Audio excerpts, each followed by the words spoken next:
Hey everyone, I'm Jason Weiser. And I'm Carissa Weiser. And you may know us from our award-winning podcast, Myths and Legends, but now we've partnered with Cast Media to create a new podcast called Scoundrel, History's Forgotten Villains, a series that tells the true stories of some of yesterday's most fascinating, forgotten bad guys. For example, you'll follow the career of Sidney Gottlieb, not only learning that through Sidney and his CIA team, the U.S. literally sanctioned mind control experiments and torture. But the story will open a window allowing you to really feel what Cold War America was like.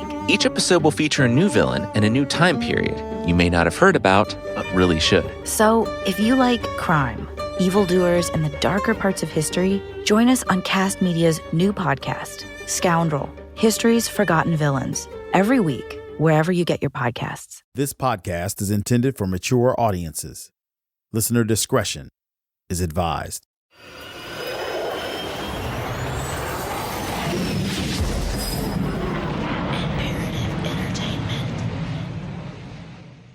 The Texas State Penitentiary at Huntsville is under siege tonight. For 11 and a half days in the summer of 1974, Fred Gómez Carrasco, the drug smuggling cartel kingpin from San Antonio, Texas, did the unthinkable. He orchestrated the longest hostage crisis on American soil in history, and he did it behind bars in Texas' oldest and most infamous prison, the Walls Unit in Huntsville. In a sense, Carrasco's entire life was building to this explosive moment. This was just the latest in a series of violent run-ins between Fred Carrasco and lawmen. Authorities in Mexico believe Carrasco was responsible for at least 40 murders, but he drew a life sentence in Texas for attempting to kill a policeman. Now, Fred Carrasco wants out. Before Carrasco got arrested in a wild shootout with nearly 30 cops at the Tejas Motel in San Antonio, he'd been on the lam for more than 4 long years. That didn't stop Carrasco from raking in millions of dollars smuggling heroin and cocaine into the United States. He'd broken out of prison in Mexico and knocked off rivals left and right, all while running around in wigs and makeup to disguise himself from the authorities. When the cops finally busted Carrasco, they went ahead and arrested his wife, Rosa, too. Rosa was the stand-by-your-man type. She was with him at the motel when he tried to shoot his way out of the police ambush. It was the middle of the night on San Antonio's south side. Carrasco was shot 4 times before police could bring him down. A police officer held Rosa's hands behind her back. She strained to kiss her husband goodbye. Carrasco was bleeding from his hand, foot, shoulder, and belly. He lay down on a stretcher and was loaded into an ambulance. 4 police officers crowded in with him. They weren't about to let Carrasco out of their sights again. Carrasco already had a reputation in the San Antonio barrio. To some people, he was Robin Hood. We talked about Fred all the time, because he was like a folk hero to all of us, to all the people in the community, in the barrio. Henry Rodriguez is a Chicano activist from San Antonio. He dealt with his own kind, they fought each other and this and that, the people that they're into that kind of business. But to us, he was a great guy, man. At least that's how people saw him, Even my mom would say good things about him. Just how big was Fred Carrasco in San Antonio? In the months after he and Rosa got arrested, a popular new song began to play on the jukeboxes in dive bars, saloons, and dance halls all over the city's Mexican-American neighborhoods. The song was called El Corrido de Alfredo Carrasco.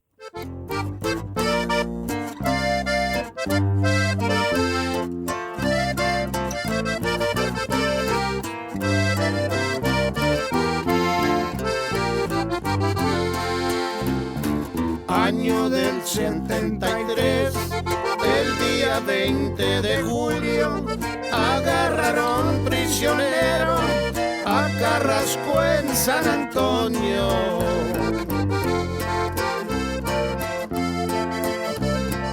A Carrasco lo cazaron igual que un león de montaña, porque él es el capitán de la mafia mexicana.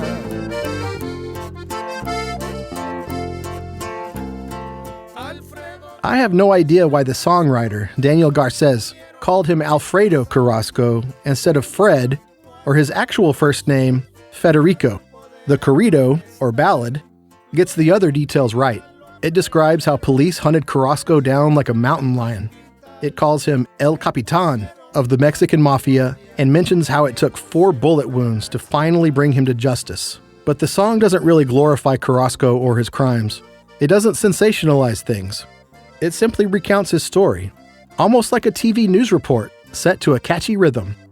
And that's kind of what Corridos do.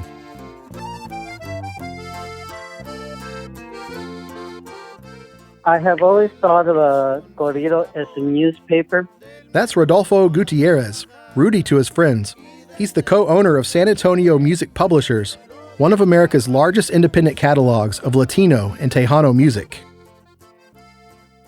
The majority of people in the Southwest, and I'm talking about Mexican Americans, were illiterate.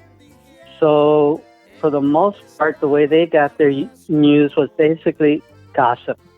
So a corrido is a form of gossip or an oral newspaper where you're giving that story to people in different towns, and that's how the news got around. Rudy's dad, Salome Gutierrez, produced the ballad of Alfredo Carrasco in 1973. Salome would go on to write, record, and distribute a bunch of corridos about Carrasco and his escapades. He was making money, sure, but he was also providing a community service.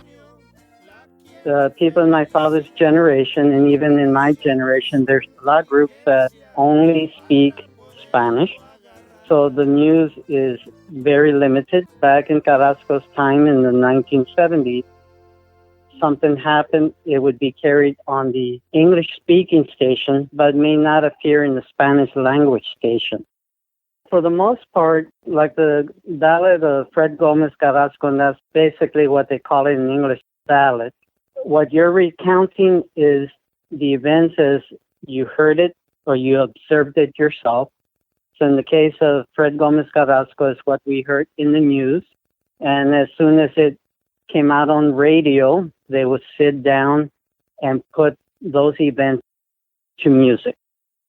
And then it would be played on the radio, and the citizens here on the way to work, on the way home, would hear the song, and they would be aware of these major events.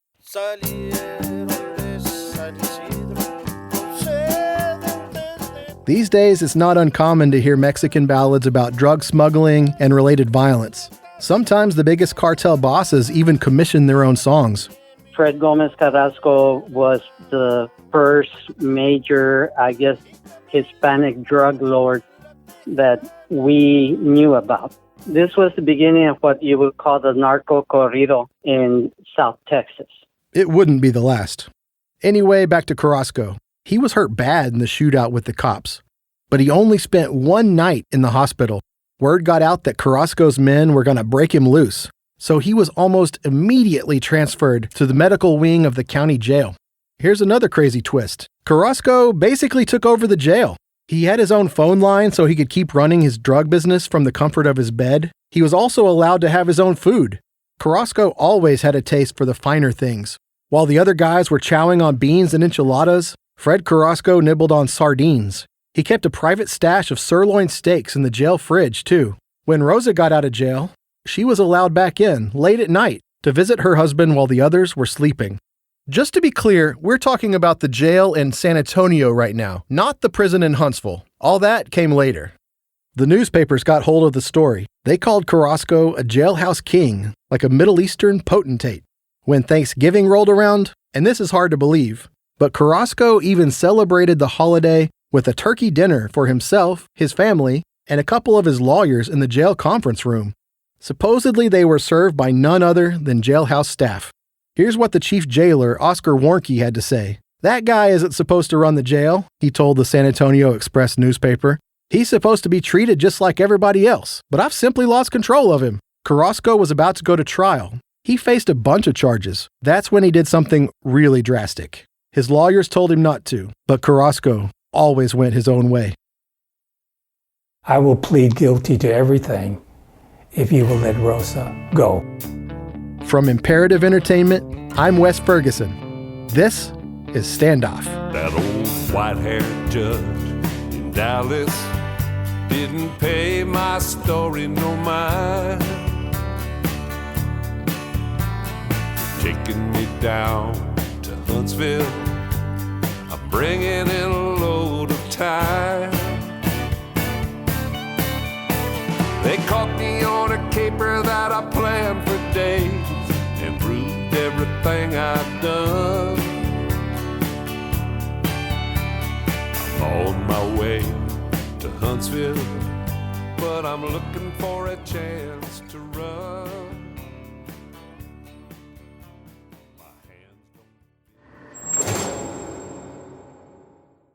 The Disgraceland podcast tells the insane true crime stories of music's most famous on their darkest days. This is an uncensored, immersive look at the lives and true crimes of the biggest musical icons in modern history. Stay tuned to the end of this episode to hear a preview of Disgraceland's newest season.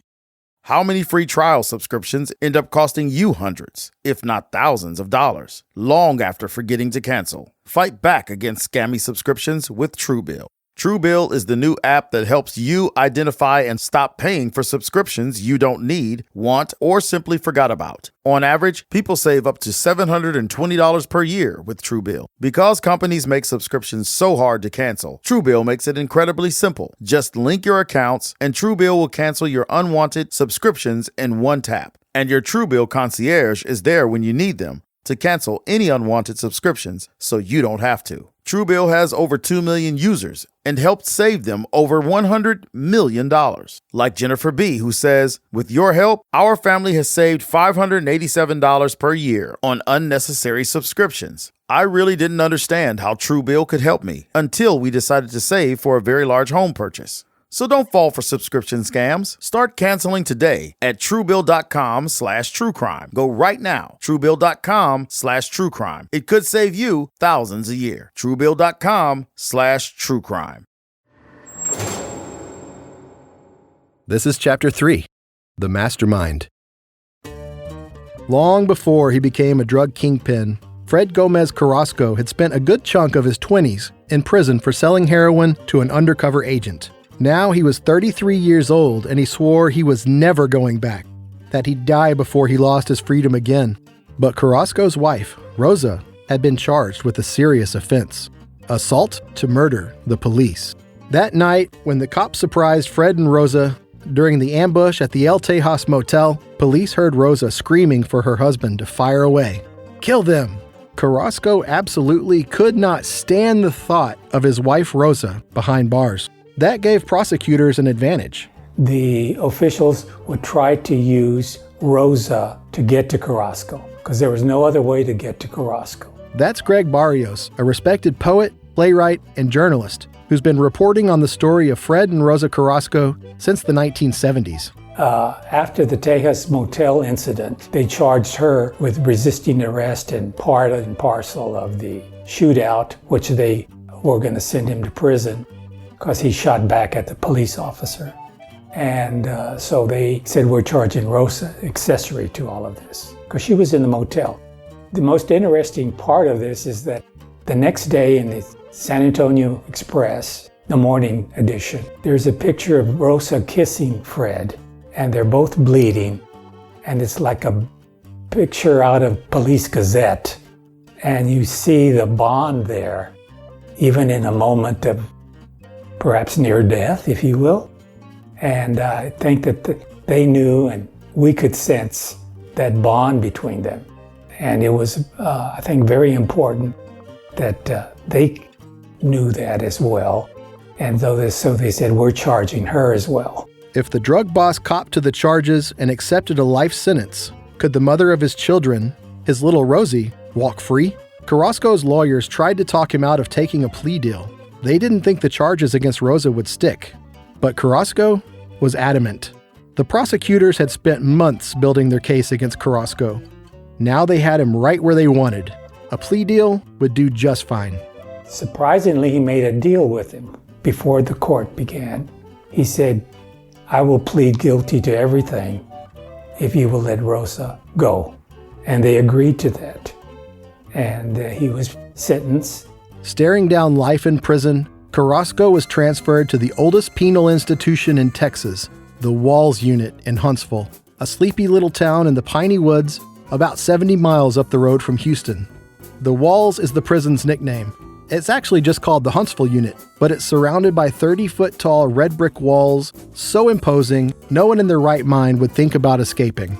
On the other hand, the Walls Unit is just a medium security facility. Probably not the smartest place to lock up a multimillionaire with a history of escaping from prison. Huntsville is where the prison hospital was located, though, and Carrasco still hadn't recovered from those 4 bullet wounds. In Huntsville, Carrasco hobbled around with the help of a wooden cane, and he was assigned to light duty as a clerk and an orderly for the prison chaplain, an Irish Catholic priest named Joseph O'Brien. Father O'Brien made a lasting impression on folks, according to Jim Willett, a young prison guard at the time. Everybody knew Father O'Brien, a very outgoing man, and if you were around at all, he's going to speak to you. He had a super sense of humor. Everybody that worked there knew Father O'Brien. He had balding on top with hair around the side. He always sat on his priest garb. Very positive person. Didn't seem to make him any difference as far as visiting with you and being cordial to you and laughing and having fun with you. Didn't seem to depend on whether you were Roman Catholic or not. He just was a top-of-the-line guy. Father O'Brien was born in 1928 in a rough-and-tumble neighborhood behind the Chicago stockyards, not long after his parents and his older brother and sister immigrated to America. Here's Father O'Brien, in his own words, interviewed for the 2004 book 11 Days in Hell by William T. Harper. My name is Father Joseph O'Brien. I was chaplain to the Texas Department of Corrections for 18 years in Huntsville. My mother was from Donegal, and my father was from Tipperary. They both came from Ireland, and I was born back in the yards of Chicago. And so it was a solid Irish neighborhood. It was a poor neighborhood, of course, and but very close. People were very close, very religious. O'Brien was a street brawler in his youth, a bare-knuckle fighter. He also cussed like a sailor, but O'Brien was a dedicated altar boy who dreamed of becoming a priest. When he turned 14, O'Brien left home. He moved to San Antonio to study in the seminary. And I knew, living in the yards, it was a rough neighborhood. I didn't think I'd ever make it if I stayed there. Gang stuff, not big stuff, but enough to get you in trouble. By the time Fred Carrasco arrived in Huntsville, Texas, Father O'Brien had reached middle age. He'd been a priest for more than 2 decades. Working day in, day out, Father O'Brien was never afraid to mix it up with the inmates. In fact, it was his job to look after the so-called hardest cases. The convicts quickly learned to respect him. It wasn't just any chaplain who'd use his fists to settle a dispute. Call it tough love. They always would give me real tough guys in the office to work with me, because I could get to them. They were afraid of me. I've been around the prison so much, and Carrasco was given to me to work, so I'd keep an eye on him. Fred Carrasco spent 6 months working for Father O'Brien. Spring turned to summer. He swept and mopped the floor. He emptied waste baskets and took out the trash. Carrasco was a model prisoner. Inside, though, he seethed. Carrasco had been the king of the Mexican mafia. Now, he was a lackey for some priest. So Carrasco hatched a plan. He'd spent years smuggling heroin and cocaine into the United States. Now, he was going to smuggle guns into prison. You have to understand that firearms, pistols, rifles, any kind of deadly weapon were unheard of at the Walls Unit. Except for the marksmen who kept watch in the tall towers along the perimeter, no one was allowed to carry guns in prison. Not the guards, not anybody. And it's not like Carrasco would be able to blast his way out of prison, but maybe if he took hostages, he could talk his way out. And so began a clandestine operation that would mystify and bedevil prison investigators and Texas Rangers for months to come, because Carrasco did indeed manage to get his guns. Oh yes, he did. We're, of course, trying to get together all the facts and circumstances surrounding this takeover of the library by Fred Carrasco and many sequators. We're also, of course, trying to determine how and when the weapons got into the walls. Here's Bob Elder, an investigator for the Texas Attorney General's office, interrogating an incarcerated man named Troy Halcomb. Troy was serving 135 years for armed robbery in Dallas. He worked with Carrasco at the prison chapel. Your duties over there, Troy? Well, I'm the librarian. We've got a pretty good size religious library. Plus, I'm also bookkeeper for Father O'Brien. Well, you wouldn't have known Carrasco on the outside then, I guess. No, sir. Give us your impression of him. What kind of person was he? What did he do around over there? Well, he was pretty bad, medically pretty bad off. But he mostly cleaned up the offices. Medically, he really wasn't capable of doing too much. He couldn't handle a buffer or nothing. They waxed the floor, but he couldn't do it. What would he talk about, generally? It's mostly just about his family. He never said anything about, what he did. It's mostly about his wife and his little girl. What's your opinion of how those guns got in over there?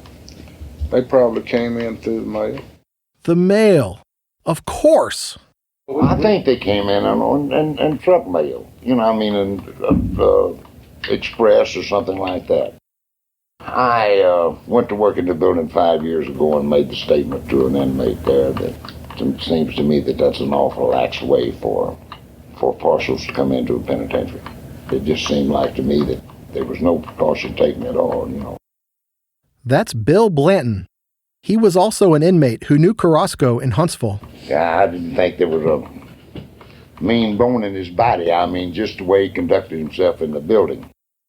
Of course, I knew his past, and I knew he was pretty bad. Of course, he was a Chicano, and he didn't have much to say to the white guy, but he and I got along pretty well and spoke, To Bill and Troy, two guys who'd been in prison a while, smuggling contraband through the mail just made sense. How would somebody go about setting something like that up? The chaplain's office, your mechanical department, your print shop, your box factory. They've got, inmates that opens the packages. See, and they come straight in. And all they'd had to do was just say, send it, to the chapel. See, they bring them in, and Father O'Brien will open them. He was on vacation for 2 weeks. Yes. That's right. Father O'Brien was out of town, on vacation, when Carrasco was plotting his escape. It only stood to reason that, somehow, Carrasco smuggled those guns through the chapel's office. The prison library was just a short walk away from the chapel. Troy actually spoke to Carrasco right before the chaos began. See, he stayed out on the porch biggest majority of the time, when he wasn't doing anything. And that morning, one of the chaplains had seen him back there. Well, we'd been talking that morning. He came in the office, and we sat there and talked for a pretty good while. We were talking about education programs for Spanish-speaking people in the penitentiary. Well, the way they've got it set up now, if a professor from Mexico came here, can't read or write English, he's classified and illiterate. See, and that was what we was talking about. He was dissatisfied with the way the programs they had set up for him. Carrasco was in a testy mood that day. It was like he went to the library every day about 12 o'clock. He started down the stairs. Well, there's a lot of Chicanos and blacks that sits on the steps and you can't hardly get by. He was real polite. He asked them, told them, excuse me. And they kept sitting there, and he took his cane, and he punched one of them in the back. It was the first time we ever seen him, get irritated at anybody, because he was real easygoing, real nice mannered. We'll get to the siege really soon. Before we move on, Troy came up with just one more theory about how Carrasco got those guns into the Walls unit. 3 pistols and 200 rounds of ammo. Get a trusty, bring them in. They didn't shake down too good coming through the back gate. A trustee is a prison inmate who holds special privileges. You've probably been in prison a long time, and you've always been on good behavior, so the guards trust you to come and go, doing little jobs and running errands, even if it means leaving the prison for a while. but a guard could get busy working gate security and maybe become a little too trusting. They didn't shake down too good coming through the back gate. You know, even if they strip you down, it'd still be easy to beat because they in a hurry. Bill wasn't so sure. They are not that lax with the trustees, sir. You could possibly bring in a gun, but I believe that, personally, I don't think they came in that way either. I don't think that anyone but Fred knows how those guns come in. I mean, I don't believe he told anyone. Okay, here's what really happened. It's pretty good. There was this trustee named Lawrence Hall who worked as a so-called houseboy inside the home of the assistant director of the Texas prison system. Houseboy, what a gig, right? Lawrence was from San Antonio, same as Carrasco. One of Carrasco's guys on the outside, this gangster named Benito Alonso, convinced Lawrence to smuggle marijuana into prison. He was getting paid good money to put little balloons of pot in his shoes and walk right past the guards. That's how Benito Alonso lured him in. Then Alonso raised the stakes. Now you're gonna smuggle guns to our boss, Carrasco. The trustee refused. Here's prison warden Hal Husbands interviewed for 11 Days in Hell. One of Carrasco's lieutenants that came from San Antonio and came actually like he was visiting, but came in and talked to that houseboy. That houseboy, they hung around the back of the house a lot. Those visitors on Sunday would walk up there and talk to them or just stop and talk to them, just anything to get by with it. When the man come in for him to told him he wanted to bring a gun, he told hell no, he wasn't going to get involved with something like that. He said, well, you can do it this way or you can do it whatever you want to do, but said, what's going to happen if you don't? Said, we're going to kill your people in San Antonio. If you don't take these guns into Carrasco. Poor Lawrence Hall. The guy was justifiably terrified. The trustee knew that Carrasco meant business. If Hall didn't go along with Carrasco's demands, the death of his entire family was more than a threat. It was a promise. But he had that kind of a reputation of killing people, and just at the drop of a hat, he'd kill them. He said that he'd put 60 shells in one of his ex-lieutenants. Like that. Well, those kind of stories got back to him, and this is whatever he said, it was law. In there, you could just tell. One day when Lawrence Hall was left alone at the prison official's house, his blackmailer pulled right up in the driveway. He had a pair of .357 pistols, one .38 revolver, and 200 rounds of ammo. Somehow, these guns and bullets had to get from the assistant director's house and into the prison, past the correctional officers standing guard at the back gate. So, Lawrence got hold of a can of peaches, this big 1-gallon can. He carefully removed the label, then cut the can in half. He dumped out the fruit, filled up the can with contraband, taped it back together, and reapplied the label. Presto! 1-gallon can of deadly ammo. Lawrence walked the big can over to the prison gate. A guard stopped him. Lawrence held the can in the air while the guard patted him down. Then, he waved him on through. Of course, the ammo was useless without those handguns. So Lawrence came up with an even crazier idea. He bought a 5-pound ham from the prison commissary and carried the meat over to the house where he worked. He hollowed out the ham and slipped the .38 special inside. He threw the ham in a box and told the prison guard it was spoiled. It was being sent back to the prison kitchen. That left the pair of .357 Magnum revolvers. Lawrence found some frozen meat and left it in the sun. The meat began to stink. That meat, he spoiled that meat. It was those people, and he had the time to spoil it because they was gone, left him over by the step all day long. Just take that meat out of the deep freeze, let it spoil out there in the sun, move it back in that night. A couple of days, he's got some spoiled meat. Then Hall wrapped up the guns and put them in a box, with the rotting meat piled on top. It sure does stink, the guard said. This stuff that they brought in, The way the houseboy brought it in, he played it smart. He dadgum sure played it smart. Now Carrasco had 3 handguns and 200 rounds of ammo. All he needed was some muscle. It is truly a mystery how he settled on the 2 guys who would help him try to bust out. The first of Carrasco's 2 henchmen was Rodolfo Dominguez. Everyone called him Rudy. He was 27 years old and stood 5 feet 6 inches tall and looked like a frightened child in his mugshot. Dominguez had a long rap sheet for violence. Dominguez killed a guy for fooling around with his wife.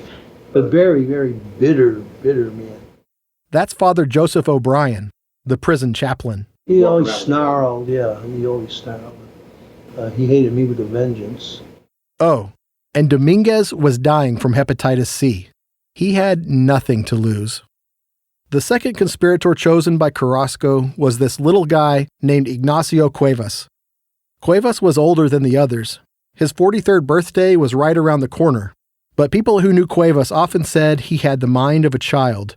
He was only 5'2", loved to paint, and had even sold some of his finger paintings in prison.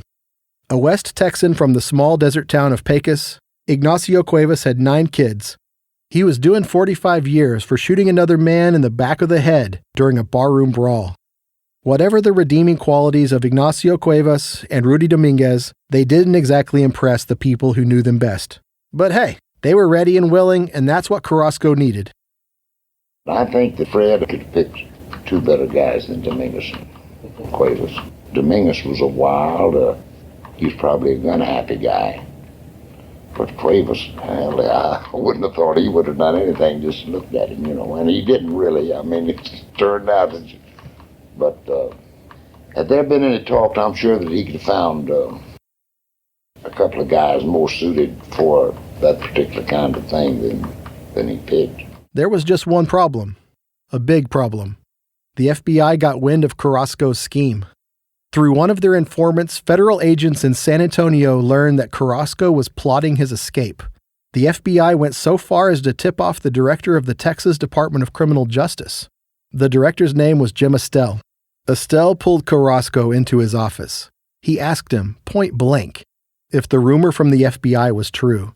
Carrasco swore he only wanted to serve his time peacefully. He harbored no plans to escape and was committed to being a model prisoner. Estelle bought it. He let Carrasco go. No solitary confinement, no additional security, nothing. That decision would lead to one of the greatest security failures in the history of the Texas penal system. Here's Warden Hal Husbands again on the state of prison security in Huntsville. And, well, just listen. The reason it failed was because of the fear that he had among the Mexicans. It was only Mexicans that knew this. If it had been any white men involved in the thing at all, we'd have probably known about it. But he had such power over these Mexicans that it couldn't come out. None of them ever knew it. And they made it a point to. That's how they work. They're a clannish bunch. And they made it a point that it wasn't going to work. And it sure didn't. Well, we didn't have, we had heard that he was going to try to escape. We heard all that stuff. But you hear that about a lot of people. Maybe. But Troy Holcomb actually worked with Carrasco in the prison chapel. And he said Carrasco fooled everybody. Really, it surprised me, because I think he faked us all out to do it, because he never gave any indication. He was always assuming that he was going to eventually get out through his lawyers. After the break, and so it begins. And I said, what happened? He said he just shot a guard in the library. Hi, I'm Allie Raisman. I've been living with migraine for a while. As an athlete and gymnast, I was taught to just power through the pain. Now I use Ubrelvi or Ubrelvi to treat my migraine attacks. As soon as I feel a migraine attack, I take Ubrelvi, which provides me with quick relief. Once I get relief, I go on with my day. I'm partnering with Ubrelvi to share my migraine story. Ubrelvi quickly stops migraine in its tracks within 2 hours without worrying where you are. Most people had quick pain relief within 2 hours. Ubrelvi treats migraine attacks in adults and is not for prevention. It's available by prescription only. Do not take Ubrelvi with strong CYP3A4 inhibitors. Tell your healthcare provider about all the medicines you take. Most common side effects are nausea and tiredness. My hope is that by sharing my migraine story and the relief I get from Ubrelvi, it can help someone else. Ask your doctor about Ubrelvi, the anytime, anywhere migraine medicine. Learn more at ubrelvi.com or call 844-4-UBRELVY. Sponsored by AbbVie.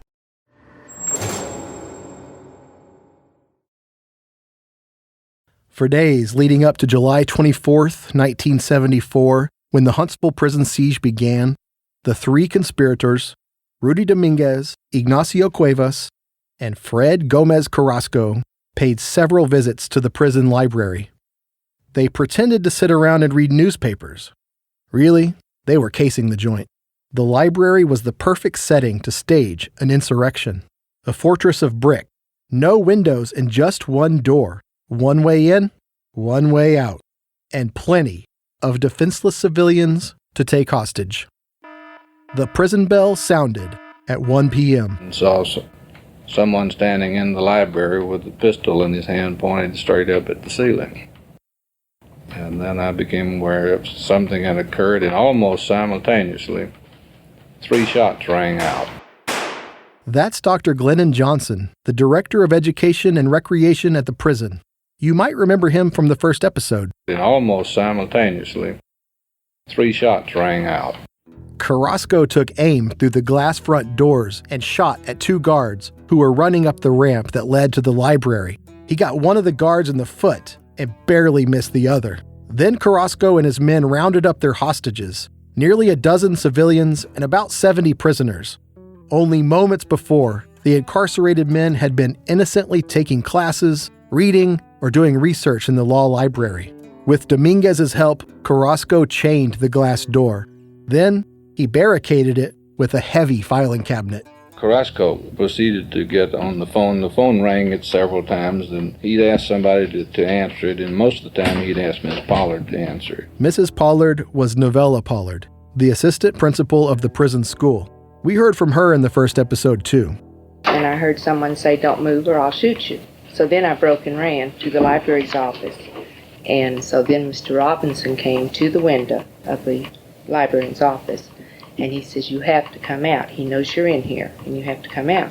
With Novella Pollard operating the phone line on Carrasco's behalf, she called down to Warden Husband's office and passed along his first demand.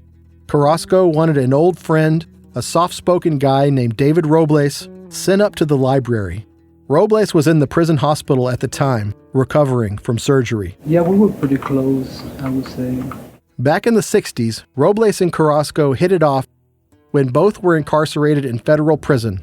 Carrasco was doing time for selling heroin to an undercover agent. Robles was locked up for selling marijuana. He always had a real nice personality, someone that had so much ambitions to make money, you could tell that he'd be always dealing in so many things, making $1 here, $1 there, I always thought that he would make money out there in the streets, but I thought legitimately, When I first entered the library, I went and shook his hand, and I was glad to see him, and he was glad to see me. And he told me if I would join him. I told him that no, and I explained my reason why not. He wasn't mad about it or anything. He said that I was free to come back to the hospital if I wanted to. And I chose to go back to the hospital. But Robles didn't accept the offer. He was fighting for a cause that went beyond himself. I'm connected with people that are trying to bring change to TTC, and I didn't want to lose everything that we have already gained, and I didn't want to hinder in any way what we're doing. He didn't get mad at all on us. He just thought that I wanted to go because I was doing a life sentence, and he knew I didn't have no good time. He knew I was in third class by making inquiries, you know. And he thought that I might wanted to join. The old friends shook hands once more and never saw each other again. Carrasco still had all those civilian and inmate hostages to contend with. He got Warden Husbands on the phone. When he talked to me that first time, and we didn't talk long, like half a minute on the phone, because we didn't have we didn't have a hell of a lot to say. He told me what he wanted, and he wanted 16 pair of handcuffs and a TV. And for that, he'd give me 50 inmates. Well, that ain't no bad trade. Then Carrasco began to tell us and all the hostages then that he was making certain demands, and that if they were not met, then he just felt sorry for us. And that wasn't too difficult to interpret what he had in mind at that point. And then he sent for Father O'Brien, said, send Father O'Brien up without his frock and handcuffed. Father Joseph O'Brien, the Irish Catholic prison chaplain, had been out of town. He was visiting his family in Chicago. It was his first day back from vacation. Father O'Brien knew Carrasco better than any of the guards at the Walls Unit prison. I was in the officer classification, and one of the secretaries asked me how to spell Carrasco. And I said, what happened? He said he just shot a guard in the library. So I ran up there. And before I got there, I met with the warden. Warden Hal Husbands rushed to meet Father O'Brien outside the office. He was coming up the sidewalk right before he got the stairs when I first met him and told him what had happened. He said, yes, I'll go up there. I said, Father, you don't have to. He said, I know it, but I will. Father O'Brien had no way of knowing what lay in store for him if he confronted Carrasco, but he didn't hesitate to help. And shortly thereafter, Father O'Brien came up that way, handcuffed and without his frock. And they said greetings, and then Carrasco proceeded to tell Father O'Brien what the score was and what he intended to do. And I was out of earshot, so I didn't hear their conversation, but I could see what was going on. Talked to Fred, and I says, this isn't for grievances, is it? He said, of course not. This is an escape. So then he wants to negotiate the blankets, and he was in for a siege. He was in for a long haul. Carrasco was not a Catholic. He was actually an atheist, but he respected O'Brien and trusted him. Then Father O'Brien was on the phone, and then Carrasco did not want to talk to anybody else then. He wanted Father O'Brien to do all the talking. With Father O'Brien acting as the go-between, Warden Husbands sent up blankets, a TV, and 15 pairs of handcuffs, which Carrasco used to restrain the civilian hostages. He also had to do something about all those inmate hostages. Even with their guns, there was no way 3 guys could control that many people against their will. Here's Dr. Johnson again. And he said to the inmates then, they were sitting in the library section, he said, I want 5 of you volunteers to stay here, and the rest of you can go. Well, for a moment or two, there were no volunteers.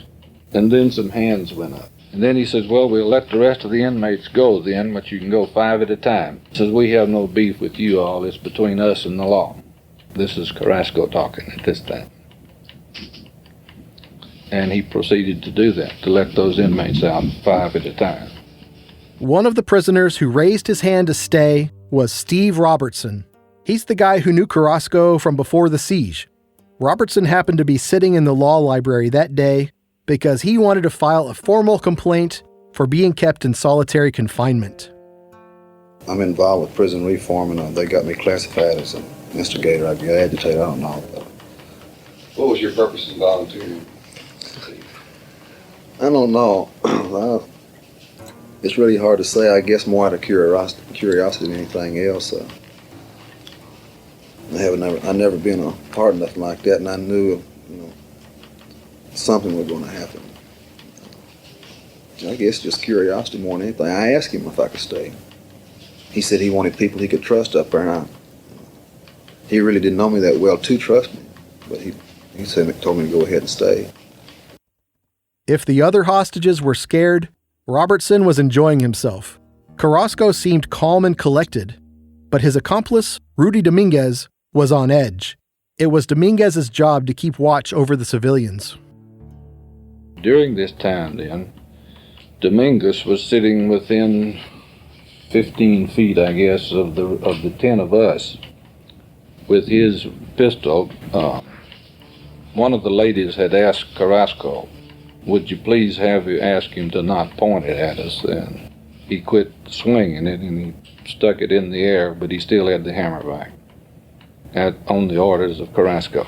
And then Father O'Brien stayed a while and went back down. And at a later time, he came back up, and each time, of course, he insisted that Father O'Brien be handcuffed. And they would talk a while at the desk, and then he sent Father O'Brien over to sit with us for a while. Then he decided to move us. During this 30 or 40 minute interval, he moved us from one corner of the library over to what we call the writ room. He left us there about 30 minutes, then he moved us in another corner. So we had been in 3 different positions in the library part at this time. The afternoon rolled into evening. All this time, Father O'Brien had been running errands back and forth from the warden's office to the prison library, mostly to fetch items requested by Carrasco. But Father O'Brien had been on the inside. He'd seen too much. Carrasco gave the priest a choice. After he let him out, and he told him he could come back, but said, if you come back now, you can't leave anymore. And I said, Father O'Brien, you don't have to go. You don't need to go back. Yes, I do too. I told those women I was coming back up there, and I'm going to go back. I said, well, I sure hate to see you go back. Knowing what that thing was liable to do, the potential. But he was a lot of stability up there for those people, and I know needed very badly by the women.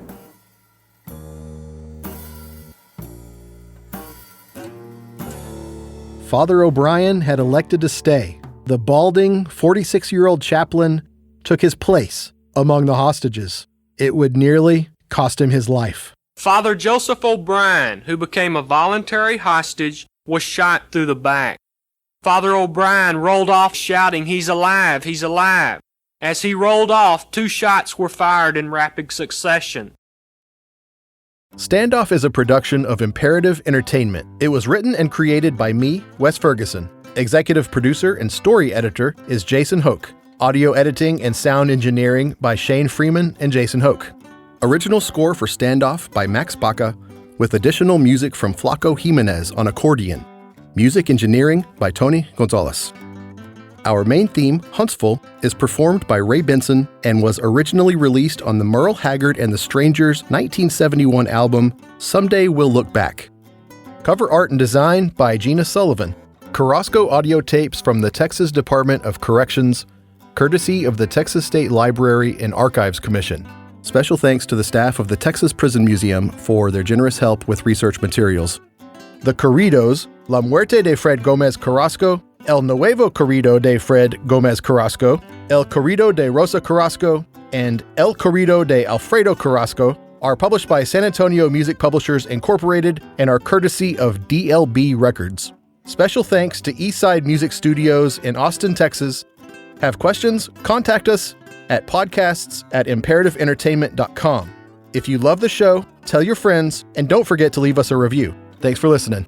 San Antonio writer Greg Barrios passed away during the production of this podcast, as did William T. Harper, author of 11 Days in Hell. I hope this show honors their memory.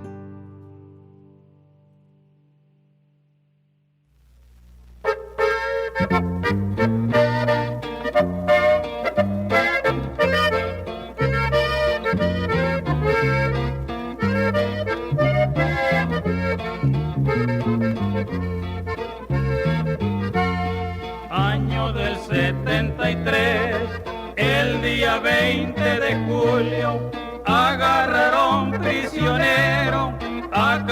Abajo en San Antonio, a Carrasco lo cazaron, igual que un león de montaña, porque él es el capitán de la mafia mexicana. Alfredo Gómez Carrasco lo tuvieron que cazar, le dieron 4 balazos para poderlo arrestar. Luego que ya lo aprendieron, lo enviaron al hospital, le pusieron 4 guardias que no se fuera a escapar.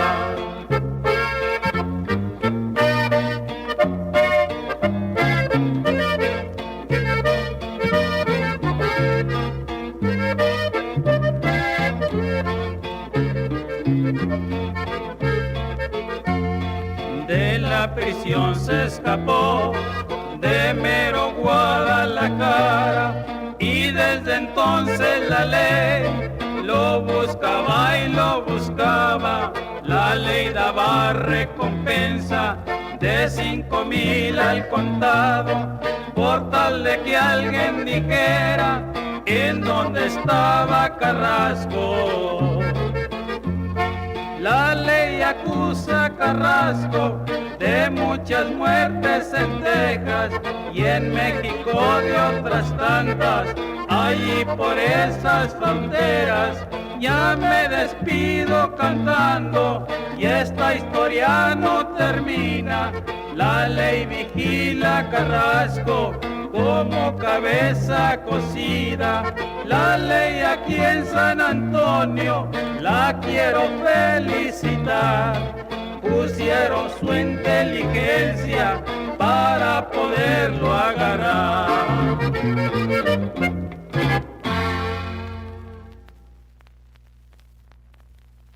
As promised, you're about to hear a preview from the new season of Disgraceland. While you're listening, follow Disgraceland wherever you get your podcast. Or you can listen to all 10 seasons exclusively on Amazon Music. Ringo Starr, targeted by trigger-happy extremists. Britney Spears, in captivity under a 13-year conservatorship. Charles Manson, making the music industry witchy. The Sex Pistols attacking the status quo and drawing blood. Mama Cass at the center of the crime of the century. Chris Brown surrounded by a SWAT team. Jennifer Hudson tortured by a triple homicide. Robert Johnson a hellhound on his trail. And Pink Floyd's Crazy Diamond lost somewhere on the dark side. Hear all these insane true stories in Season 10 of Disgraceland. This is not the music history you've heard before. This is an uncensored, immersive look at the lives and true crimes of musical icons. Disgraceland is hosted by me, Jake Brennan, and is the world's first music and true crime podcast. Named 2021's Best Music Podcast by the Webby Awards. You can hear new episodes of Season 10 every Tuesday wherever you get your podcasts. Or you can hear the full archive. That's 10 seasons, over 100 episodes, all for free, exclusively at Amazon Music by going to amazon.com/Disgraceland. And then, buckle up for more of the most mind-blowing moments in music history. Listen to new episodes of Disgraceland wherever you get your podcasts. Rock-a-rolla.